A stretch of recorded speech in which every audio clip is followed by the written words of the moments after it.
What it do, y'all? It's Drew Blue here. Just to show you guys a quick. I don't mind showing you guys a little bit of what I'm doing here, but in case if you're gonna buy the TEIN Coilovers set for your Scion Tc, the one I got was like a QAUS1. Um, Let me see if the part number's on here.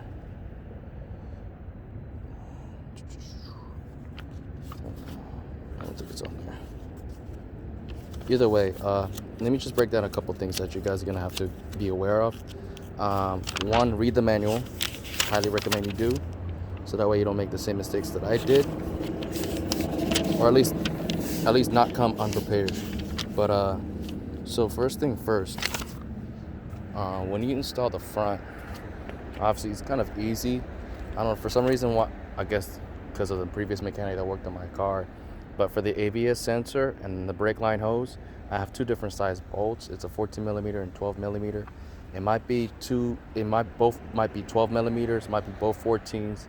Double check, So I definitely would say make sure you have on you a 10, 11, 12, 14, 17, 19, 21, and 22 millimeters sockets when you do the coilover change.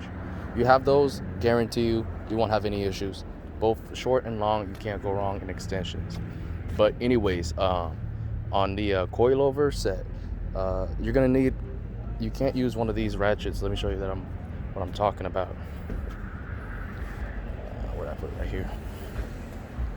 You can't use this one when you're trying to tighten the bolt that goes on to the stabilizer link bar and the actual coilover, because it's a very, I don't know why, but they put like some kind of like protruding hedges that surrounds it. So like this is too thick to fit in there, and tighten it with a hex key. You have two options what you want to do. For me, I really don't give a damn about those sway bar links. So I honestly just got a impact hex adapter, put it on my impact wrench, got a manual 17 millimeter wrench, got it on there, and just rev that thing. So if you go the opposite way, which I didn't go crazy hard, I kind of did it like on the tightening mode, but what you do is, it's like tightening is reverse with the hex key. So you want to go left to tighten and right to loosen. So that's what I did there. That's the only thing I got to say. But as far as the rear, just be mindful. There's a couple things that they're going to have you do from the OEM that you're going to add on to their version. So first thing first, I kind of already did a little bit of work here, but I used a pretty crappy tool to try to cut this. You're going to have to, and this is actually a lot longer than it's supposed, or this is supposed to be longer. I kind of made it short, but this dust cover that goes on the OEM, you're going to have to remove it. You're going to have to cut it, and I'll show you where at the length at. You're going to cut it right here, and then after that, this rubber piece, you're going to have to remove it, which after you cut it, it'll be a lot easier to remove. So as far as the tool that I used, honestly, you could use a regular saw, but for me, this hacksaw works. Whatever brand you got, a hacksaw will definitely cut through this. As far as the blade, I used a 6-inch. I guess I used the one for the wood with nails inserted. I mean, it did a good job. Just be careful. If you have a holder, hold it. Otherwise, I'm kind of risking it just by kind of like cutting it the way it is. But I'm kind of going slow, and what I'm doing is like, I'll try to let the teeth get in at first and then rotate it slowly but surely. After I do that, then I'll go ahead and get a pair of pliers, and then you could twist and turn this rubber piece right here out of here, so that way you can fully insert it. Then after I got this cut down, what I did was I grabbed my multi-tool and kind of just sanded around here at the edge to make it soft, so that way when it goes on the rubber, it'll be okay. But I've already installed the for one side, and just gonna show you real quick what I do here. Alright, this is an unlock safety switch. Cool. Make sure. So I'll show you right here what I do real quick, and position the camera, because I'm definitely not moving after this. So what I do is just a little bit right here. I go slow, make sure you want to get a good firm, like something to hold it firmly. Then what I do is, like, after I cut it here, I'll reposition it. Make sure I'm cutting it at the right angle. Or actually, I might even cut it over here, just to play it safe.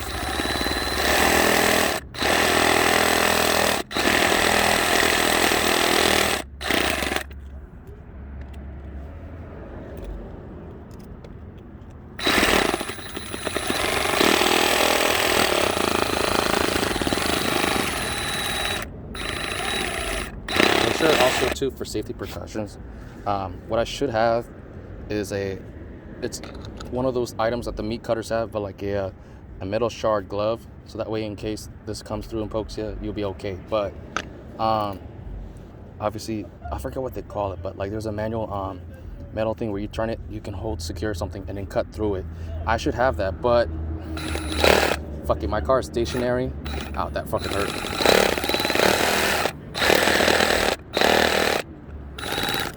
Forgot how I did it the first time. I think I went with the multi-oscillator tool, but honestly, if I just take my time with it, just go ahead slow. I don't pull hard on the trigger, just go nice and easy, and then eventually I'll just switch hands sometimes if I get tired and go with the other end.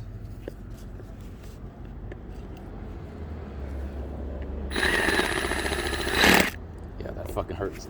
Let me go with the left. I got used to it. All right, give me one second. So I get the hang of it. So little cuts here and there. You want to keep turning it. My back is killing me, man. Fuck. But you want to keep turning it until you can get a complete circle ring, which I'm gonna actually have to defog my goggles real quick. There we go. Now I see better. I was like, what the hell? So I'm just gonna go ahead and cut a little bit right here.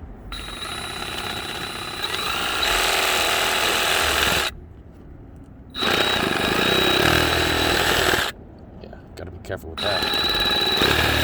That helps too.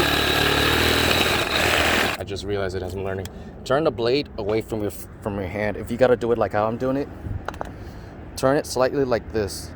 Have the sharp blades facing the opposite direction of your hands, so that way when it jumps, at worst case scenario, you know what I mean? You know, you'll be all right. I'm just learning this as I'm going too, so this is pretty cool.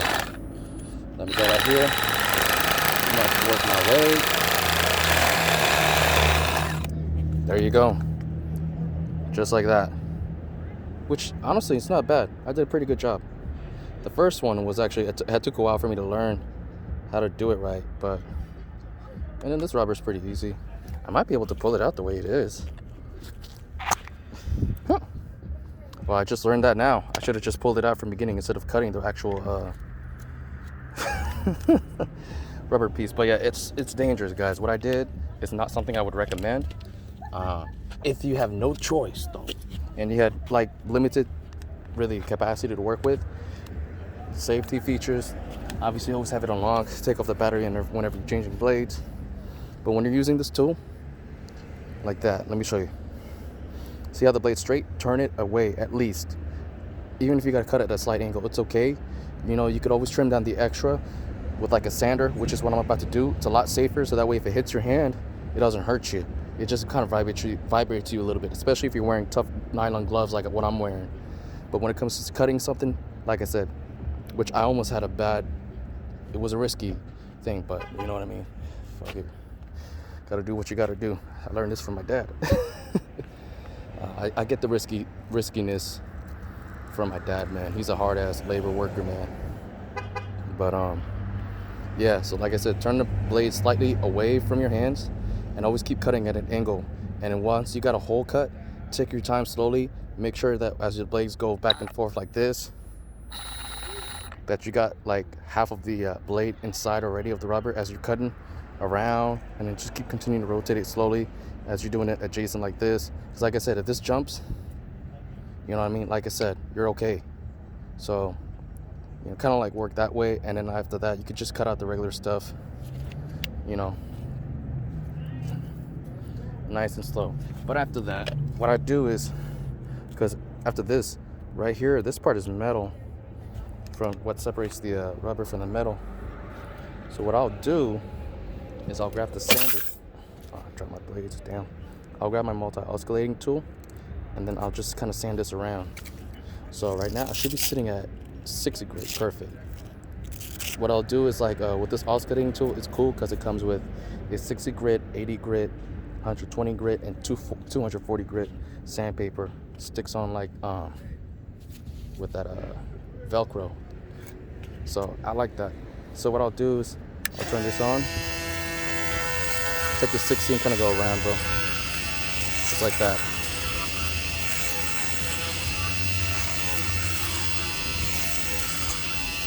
So yeah, for some reason I keep breathing in my goggles and it gets a little foggy while wiping clean every period and all that.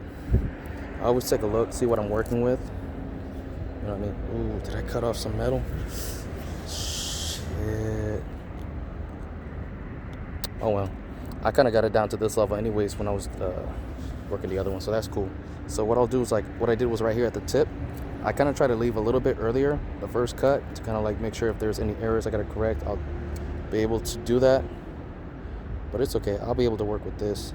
I did not realize that was all metal. Let me see the rubber. How much of that was metal? Oh no, I'm good. Like I just kind of got where the metal and the rubber actually start to break off individually. But yeah, this is all rubber, which I try to make sure. But yeah, there's a part where it'll turn from rubber inside to metal, and it's still rubber outside, but it's like a metal. It's like more like a coating than really just being pure essential rubber. But yeah, that's where like that's the part that you're supposed to salvage from the OEM, and you're gonna put it on your rear coilovers. So right now, I'm just gonna go ahead and sand it down. If I wanted to, I could grab I could switch the accessory, but I don't think it's that bad. I could if I need to. But I'm just gonna go ahead and sand this down a little bit. If not, I can just I can just switch over accessories and go with let me show you what I'm talking about. With this chipper right here, you'll be able to chip off the remaining parts.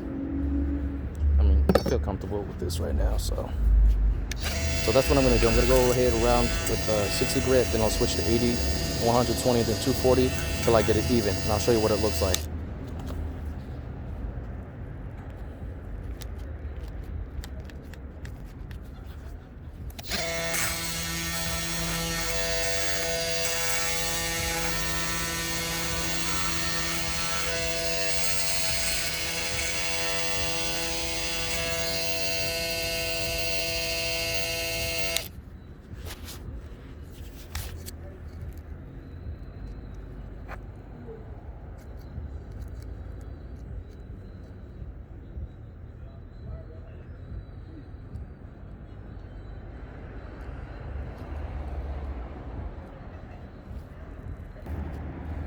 So let me show you guys how this is gonna go on.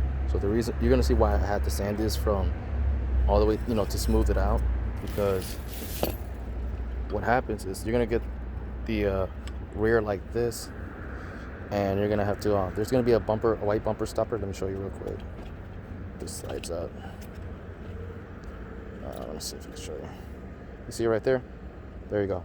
So there's gonna be. It looks like I don't know, 2 or 3 Michelin colored donuts conjunctured together. You'll slide this rubber boot on, then you put this hoop ring, then this washer, then this OEM dust cover, and of course you use the OEM rubber and metal washer, and then of course the 17mm nut that they provide you with.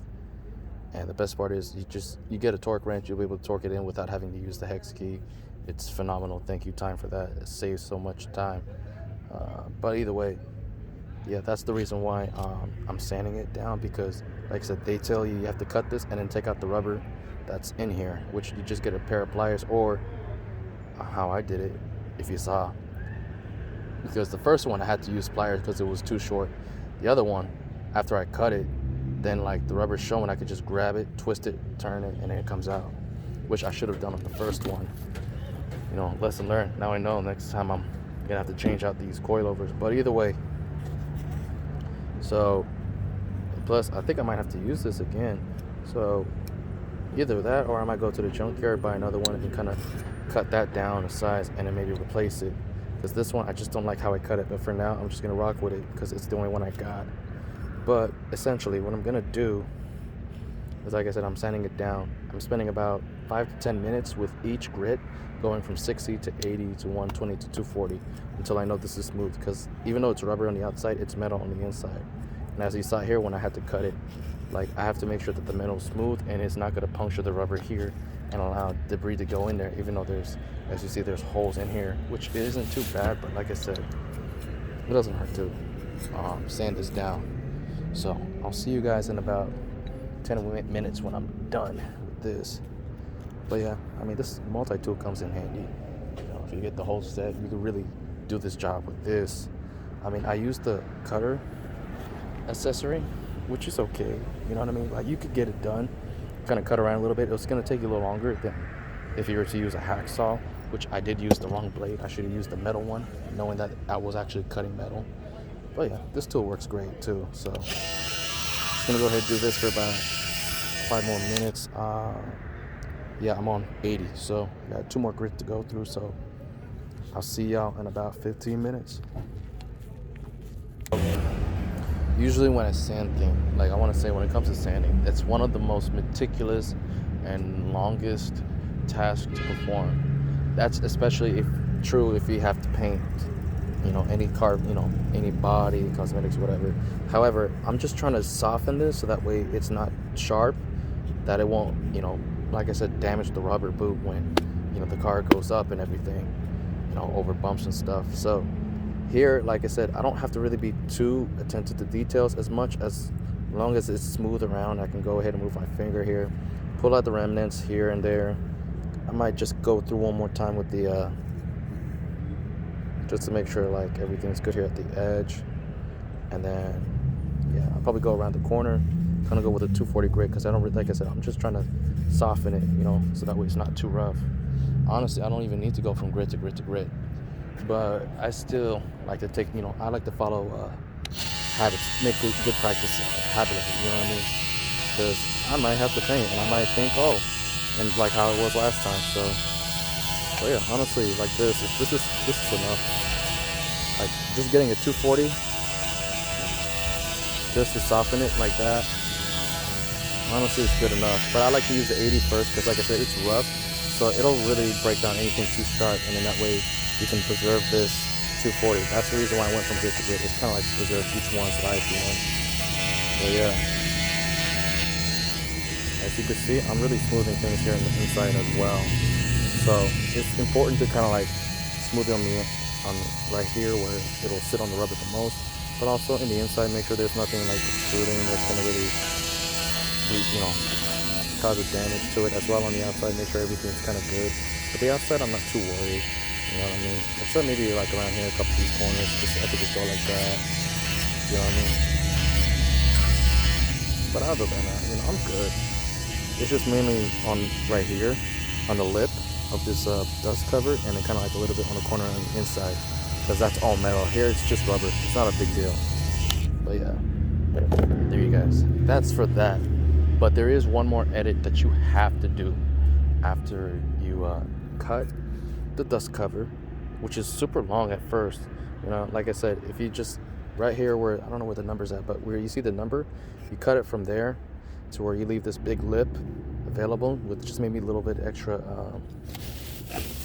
I guess clearance, and then after that you could just soften it down, which honestly I could have done too.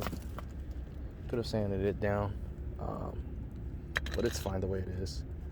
And then after that, put it in like that, voila, this will be good to go. But like I said, as far as the last edit that you have to do, it's gonna have to deal with the actual spring in itself. Let me make sure I got this out. So the cool part is, this is how you're gonna set it up.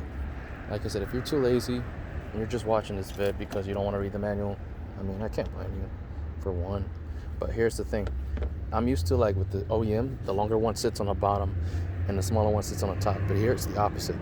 The shorter end fits on the bottom, and then you you get the adjuster sit on here, which I have no freaking clue where I put it. Oh, you know what? It's probably still in the trunk. It's amongst this mad of a mess. I'm just gonna put that there just to play it safe. Somewhere around here. Where are you? Where are thou?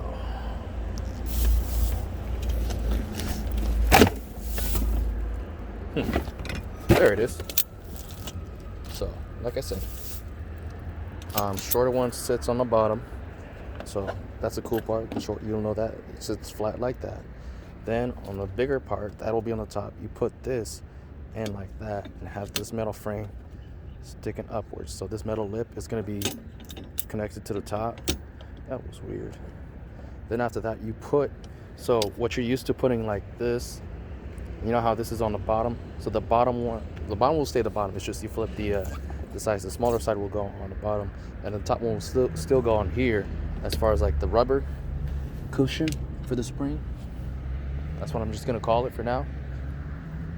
The only thing for the rubber cushion, which I'm not sure if it's still stuck under here, if I already moved it. Damn it.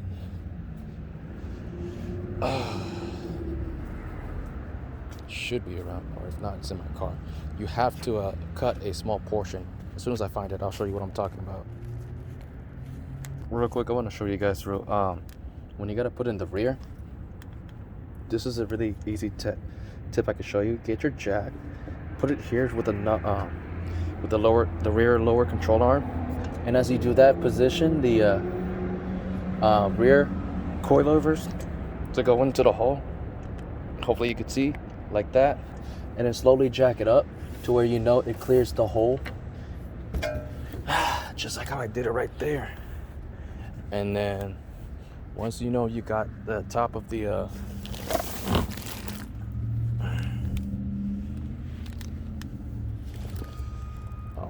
I still got to jack it up a little bit higher, but once you got it to where you could turn this fastener onto the oh, what do they call it? Slipped my mind every time. What they call it. But anyways, once you could turn this onto it where it will hold the shock absorber, you're good to go. I forgot what they call it. Thread. That's the word I was looking for. Thread. I don't know why I keep struggling with that. But you want to jack it up to the point where you see threads are visible, popping up from the top. Then you can screw this on there. In case if you are curious, or if you really are confused, let me just remind you again that I got some leaves on here. What the hell? Like I said, the rubber bushing that comes from here and the washer on the metal go on top, like how I kind of showed you.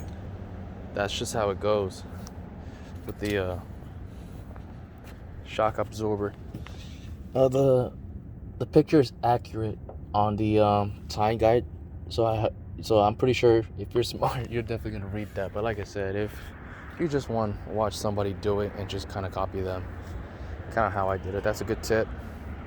You can just jack it up to the point where, like I said, you can fasten this nut on there, like how I'm doing it right now. I'm just hand tightening it.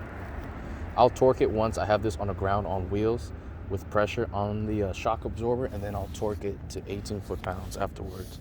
But then after that, I can drop the lower control arm, because I still got to put in the spring.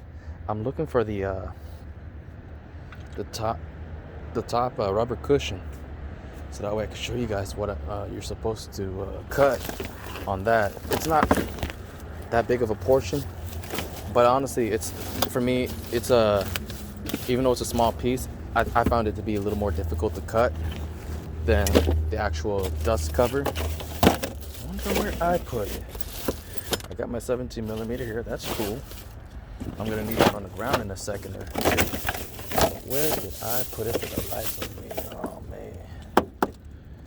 Unless I put it in here. I do have some spares sometimes. I surprise myself sometimes. I don't know. not. Oh man, it's gonna be a long night, just for a little bit until I find it. Let me actually look for it, guys, and I'll get back at y'all in a second. Hilarious! I put it on top of my car. I didn't even realize it. All right, cool. So let me show you guys the last part you have to cut, and then after that, you guys are free to go. If you felt like this video was too long, my apologies. I'll do better in the future when I do the next change and I actually have things much more conveniently set up instead of being out here in a freaking parking lot trying to dodge, making sure cops ain't catching me and working on my car, because you know how stingy they can be. But essentially right here, what you want to do is you kind of want to keep this ring around, because this will fit inside. But this part, because it has to be leveled, let me show you. It has to be level, but as you notice here, it actually rises up and then it drops down. So what you want to do is just kind of evenly level this out. If you have a manual saw, that might be the best way to do it. However, I do not have that luxury, so I'm gonna have to be using this tool right here, kind of like cut it in there. But essentially it's like you just kind of like want to cut here and here. Actually, I think I used scissors and it worked. Yeah, because once I got a good cut. Let me see if I actually could do it with scissors. Probably save myself the hassle, because I had to like put that chest down to be able to cut through this. But once I was able to protrude here and actually free this, then I was able to kind of shut it in there. You know what, I'm probably gonna have, yeah. Let me switch to the damn, this battery is on there tight. Let me see if my left can get it out. Yeah, I don't know why. It's hard to slide it in there. That's crazy. Anyways, pull up this lever. Here you go. Take off the sandpaper. Go in there and break the bolt. There you go. I wouldn't use it too. I mean, I could use the impact driver and go at 1, but really it's like, it just takes like 5 seconds to remove this. And don't hold me on that. I'm just casually taking my time, so. But regardless, it's such a simple step. So in case you once again want to skip the manual and actually grab this tool, once again, let me point it down like as if I'm actually looking down. That works. Put that there. Like I said, this right here is kind of actually a little bit dangerous, guys. I'm not gonna lie to you.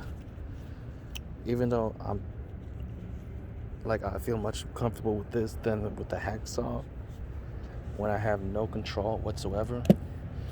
I forgot what they call it technically, but I wish I had that. I could have gotten it here at Harbor Freight. I got too excited, guys. That's it. I just got way too excited, man. I felt like, you know what? I gotta get these coilovers on there. I'm excited to get this done. So this is what I'm gonna do. I'm just gonna put this under my Harbor Freight chest thingy. Hold it like that, and just go in here with this. And I'm probably gonna go at a higher RPM. Hopefully this will cut through it. No problem whatsoever. Yeah, it's doing it. Although I smell burning rubber, and it's really not good to smell, guys. So make sure you have a 95 mask on. Oh shit, what am I doing? Hold on. My goggles are not on. Make sure you guys got your safety goggles on. That was a bad mistake by me, man. I know it's rubber, but still though. This rubber is gonna be hot, y'all. So you don't want flying rubber to hit you in the eye, man.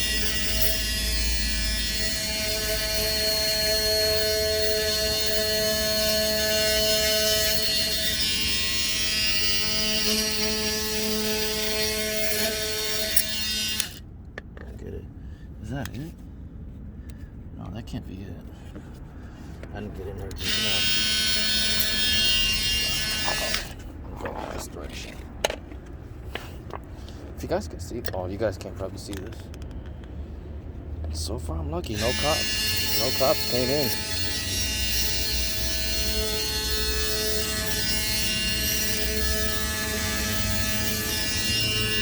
How am I cutting this? Yeah, I cut too much. I'm supposed to cut it right here.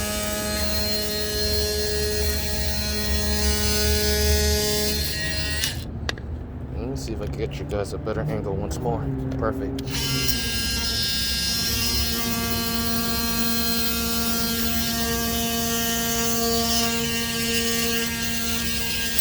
Yeah, it's burning, smoking rubber right there, man.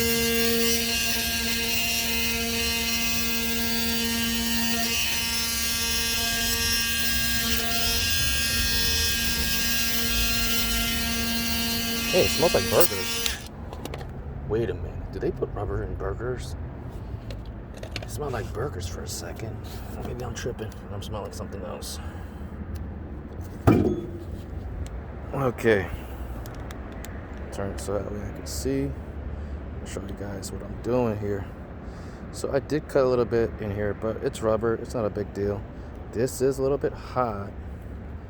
But what I did was I came in with scissors. Once I got a good cut, I should be able to go with scissors manually and just be able to cut it out.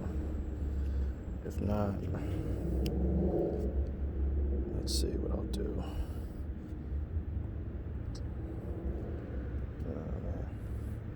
I wonder if that was it, really. Okay. Let's see if it's smooth actually going inwards. If not, I might have some more grinding to do, but after that, you just cut this off.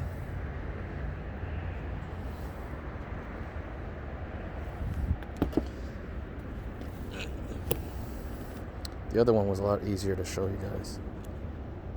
Let's see. Matter of fact, I might have to go in there just a little bit more, I think. Either that or I wasn't cutting good enough.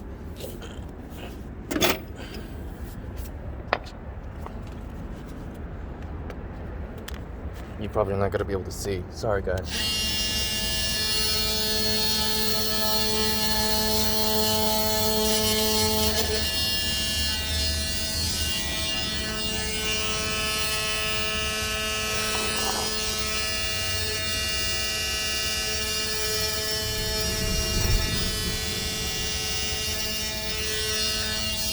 There, done. I think. Let me just get the scissors, man.